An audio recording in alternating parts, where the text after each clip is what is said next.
welcome to my weekly Wednesday live. I love to come on every Wednesday to talk to you about art, creativity, and surface pattern design. And I am coming to you from my hotel room in Chicago, where I am spending the week this week. And I'm here actually for Elvis Costello concerts, which is super fun and a really amazing way for me to get exposure to this incredible artist and also to his unique artistic voice, which is the topic of my blog this week. And it is also the topic of this live stream. So welcome. It's great to see you here. And if you are watching the replay afterwards, that's wonderful as well. I want to say hi to Dana Ray, who is here, and to Tahoe Art. And please let me know in the comments if you're here live so I can say hello. I usually recognize the names of most people who join me. And of course, I am late. I normally go live at noon Pacific, which is 3 p.m. Eastern, but I had a commitment that it only happens once a month, and it happens to run into the time I'm normally live. So I apologize for everybody who might have shown up at noon and didn't find me. Hopefully you will find the replay, and let's dive into the content right away. So every week I write a blog, and if you're on my email list, you get an email with a link to it. But if you're not on my email list, this is a great opportunity for me to talk about art, creativity, and surface design. And today's topic, or today's focus, is your unique artistic voice. Let's talk about what is a artistic voice. That's always a great place to start, right? What is an artistic voice? So your artistic voice is a combination of your style, right? The line quality that you have a tendency to use in your sketching or in your painting. It also could be shapes, it could be textures, it could be the motifs that you're drawn to.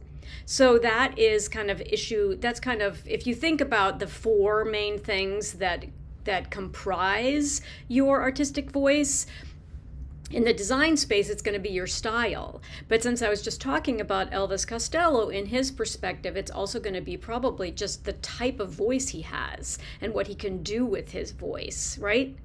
The second thing is, in the design space, is your color choices. And what's really interesting about this, when you think about it through the lens of music, is for us as designers, surface pattern designers, we think about color as, is it bright or bold that you're most attracted to? Is it soft or muted? Do you like pastel colors? Do you like bright colors? Do you like muted colors? Do you like colors that kind of evoke some type of feeling? And in the music space, what I've always noticed when I go to Elvis Costello concerts is he always has the same color scheme on his set. He always has sort of a reddish color on the curtains that are behind him. He's always wearing a black suit. He's almost always wearing a hat. And the hat he wore yesterday had a little red, very small red feather in it. And he's always wearing some kind of really fun boots that have a pop color. So sometimes his boots are red. Yesterday they were gold. We'll see. We're going to 4 concerts while we're here in Chicago. And so I'll see what he decides to wear today. But it's always a dark suit. And but he has a hat. And he always wears a hat because he loves to use his hat when in the different numbers that he does, the songs that he performs. And then he always has colorful boots on. So that's color choice as it relates both to us as artists, whether we're sketching or doing surface pattern design or painting. And also, I thought it would be kind of interesting to kind of talk about it in the scheme of what I'm experiencing right now at these Elvis Costello concerts. So then the third thing is your subject matter. So as an artist and as a surface pattern designer or a painter, are you a portrait? Do you do portraits? Is that your subject matter? Do you love florals? So you're always drawn to either flowers or leaves or trees or things that are in nature. Maybe you're attracted to geometrics or abstracts. And Do you also love to do hand drawn? Do you hand draw or hand paint everything? Or are you starting to use different apps? Are you designing inside Adobe Illustrator? Or are you designing inside the Procreate app on your iPad, right? Those are also the subject matter, and the tools that you use also make up your artistic voice. And then the other would be your influences. Do you like historical styles? Do you like to reference personal experiences? Do you want to? Do you frequently have cultural references that inspire you when you're doing your designs? And I think what's really interesting in reference to cultural influences, if we switch gears again and talk about how this applies and what it is that I am observing at these concerts with Elvis Costello, is that he has a lot of different influences. And that's part of what's so important about your creative voice is while you definitely will develop one over time by creating more and more and more art, and there'll be things that are distinctive about your creative voice because you'll always be drawn to certain things. You also evolve over time. And so Elvis is a great example of having very different cultural references, whether it's from his youth, whether or not it's his Irish heritage, whether or not it is just how he leans into his own history as a musician, because his dad was a musician and his grandfather was a musician, and those are cultural references or touchstones for him. And so I think that is a really also fascinating thing to be thinking about as you're discovering your artistic voice. And listen, I think what's really important is that if you also take a look at very famous artists, one great thing to do is to look at those famous artists' work and write down what you observe that's very similar, no matter what it is that you look at from them. So a great example of this would be Mary Mecco. So Mary Mecco is super modern, oversized, bright colors. And that is a repeating theme that you can see in their work pretty much over and over again, right? And so that is what creates their unique voice. And it is also something that allows you to see, and they're not repeating themselves, but they're doing things that establish that style. And there are reference points for it that come up over and over again. So let me actually share my screen, because I thought it would be helpful to just see some examples. So let's just go to the Mary Mecco website. I just went to marymecco.com, and you can see that they've got new arrivals up here at the top. And then if we scroll down, you can see that they have a bath mat that is one huge flower. Then you can also see they've got a similar flower. It might in fact be the exact same flower on this duvet cover. And as you go through to look at what is on their website and what they're selling right now, there are a couple very distinguishing characteristics that pop out right away. And the first thing is it's oversized, right? It's oversized. The second thing that you might observe is floral, right? It's this big floral, and this is a big motif that they have used over and over and over again, but in new and exciting ways. Like here it is, and it's cut off, it's so big, on this mug, right? And they have it, and it's an oversized right here on their ready-made curtain. And so you can see that's a theme for them that comes up over and over and over again. So let me come back on screen for a second, and then I'll go to another example, because I think it's fun to see, to sort of learn through examples. But Mary Mecco is known for flowers, that big oversized flower. It's known for pretty bold colors, although they're doing a lot right now in sort of black and white and gray. And it is also something that it's very graphic, right? It's very, very graphic and modern and oversized, right? Oversized flower and bold colors. With, of course, they're not always bold colors, because there are many people who are, because trends change, and so they go from sort of that super bold red to something like this black and white that they have currently on their website.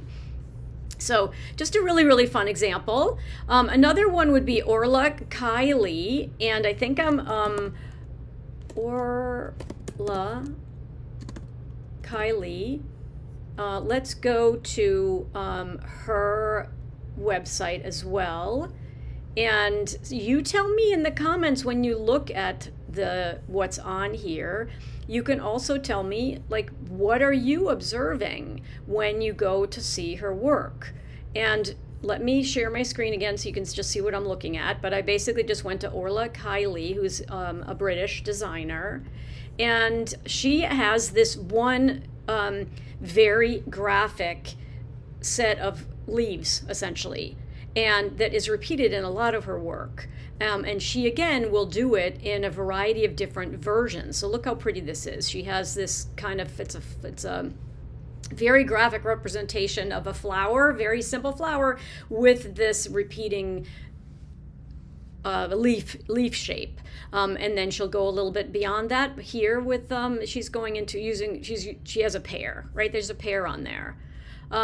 Here it is. Here's that similar thing where it's very, very graphic. It's barely recognizable as a flower because she simplified it so much. But then she also has her really pretty, this sort of signature piece, which is the flower with the 4 leaves. And then this is the thing that she's probably most well known for, which is just the leaf over and over and over again.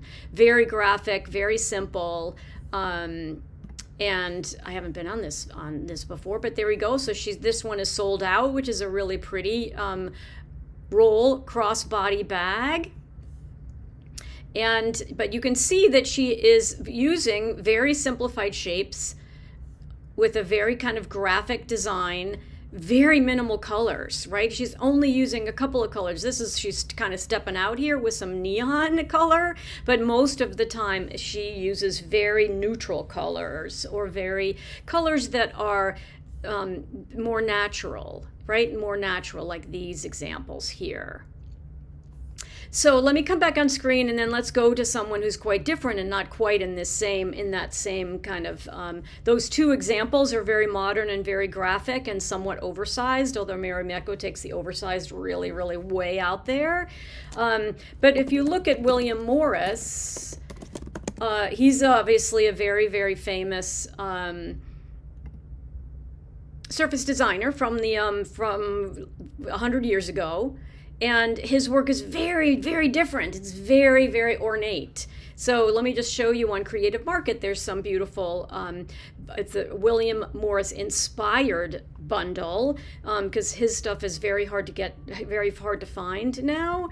But if you just type in William Morris, what popped up for me, one of the first things that popped up on my Google search was the Creative Market, which is a great place where you can actually go and purchase other people's artwork. And if you buy a commercial license, you can then use it in certain ways with their permission, but you got to read all of the fine print first. But this is a great example of someone who's trying to sort of be inspired by William Morris, but has created their own type of repeating patterns that are inspired by his very, very ornate floral design and also sort of his color palette. So I thought that was really an interesting example to take a look at. But you get the idea, right? The idea basically is you can learn a lot about what a signature style is or a recognizable voice, creative voice is, by looking at certain people who you would recognize and be able to identify them even when you don't know their name. You would say that I know who that is. Or you would then be able to look, I guess a better way to say it is just you already kind of know who it is when you see it. And analyzing people who you are familiar with already and seeing, well, what is it that makes it recognizable, then helps you continue to do your own level of work and iteration to determine, well, what are your 2 or 3 things going to be that you always go back to again and again. So let me do one more example. One more super fun example, which is Elizabeth Olwen, whose work I also really love. And she's a current designer. She's a current surface pattern designer, very successful. And let me go to her website, elizabetholwen.com, and let's just take a look. And you can tell me in the comments, what is it that pops out at you when you look at her work? right? You can look at her work and you can absolutely notice something right away. And this is actually, she doesn't just do geometrics. Look, this is a geometric pattern, but she also does these beautiful florals, but she has a very distinctive color palette, right? So actually, as this continues to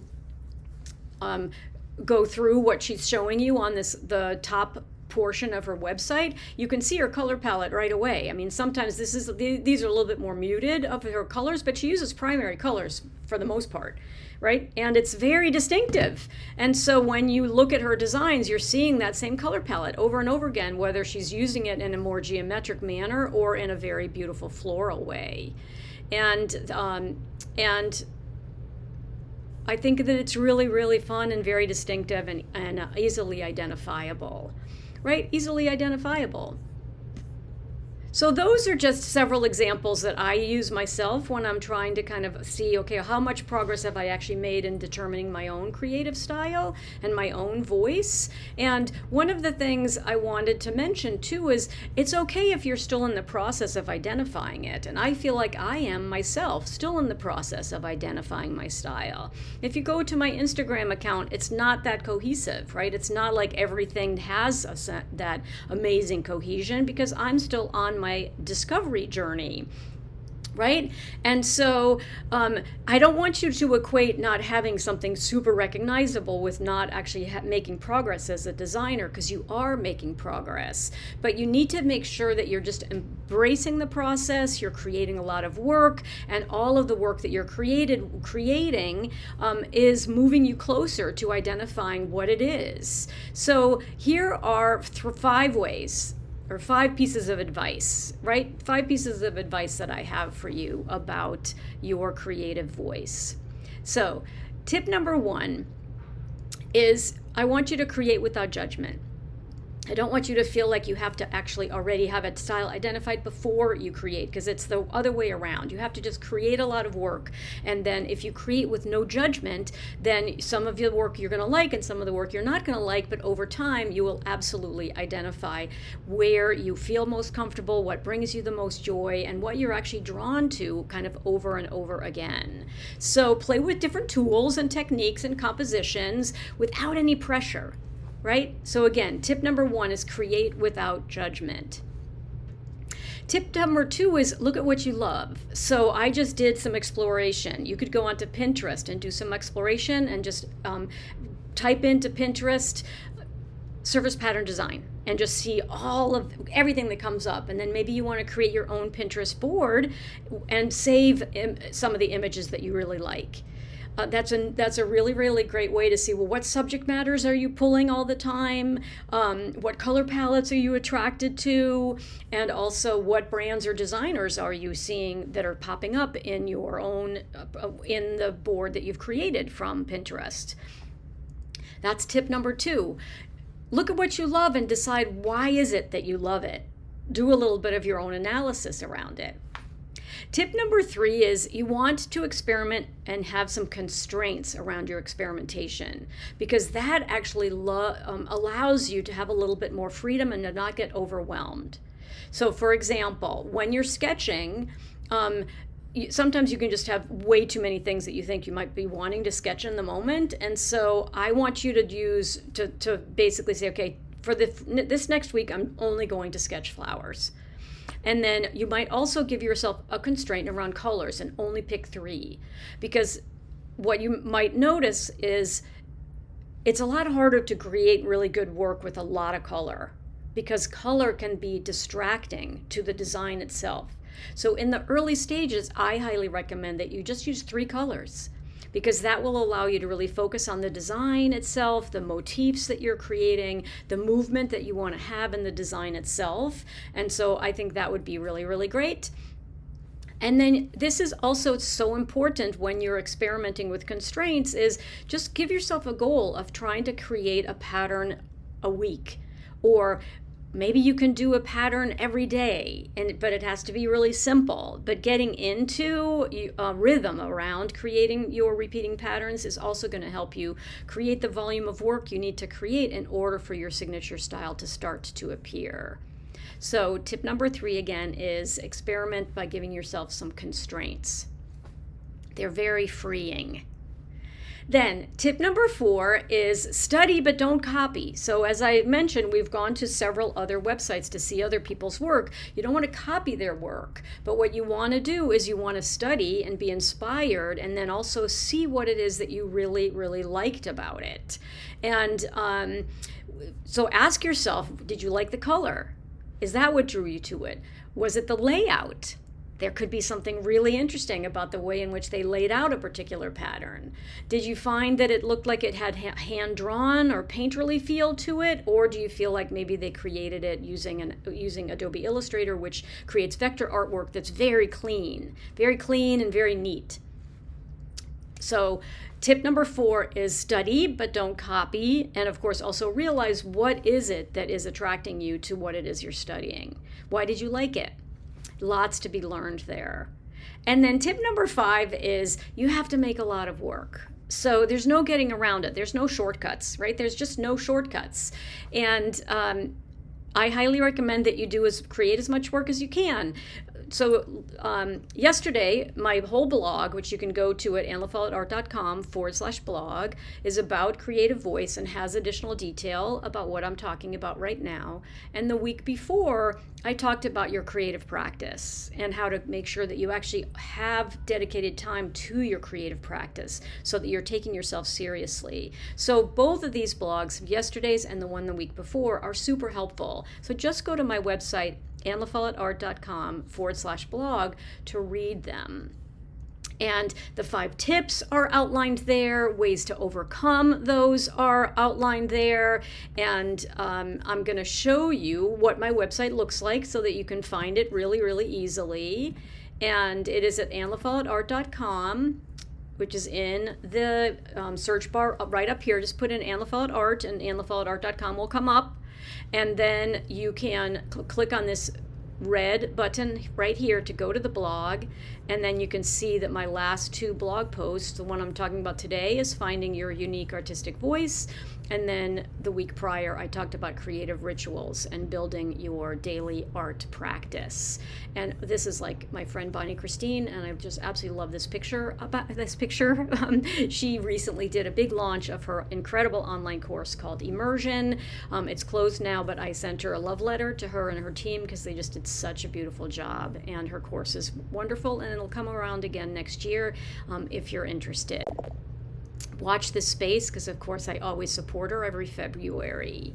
But these are the last 2 blogs from March. And the first I wrote about creative rituals, so building your daily art practice. And then today is a continuation about finding your unique artistic voice, which is a journey, right? And it's worth it. And it does take time, but I've got lots of advice for you. And you can watch the replay of this broadcast, or you can go to the blog to read details all about it. Okay, so I am going to let you go. I appreciate you so much. I will be back again next week. And you know, I always like to say in closing that I am Ann LaFollette, and it's never too late to create. Bye for now, and I'll see you next week.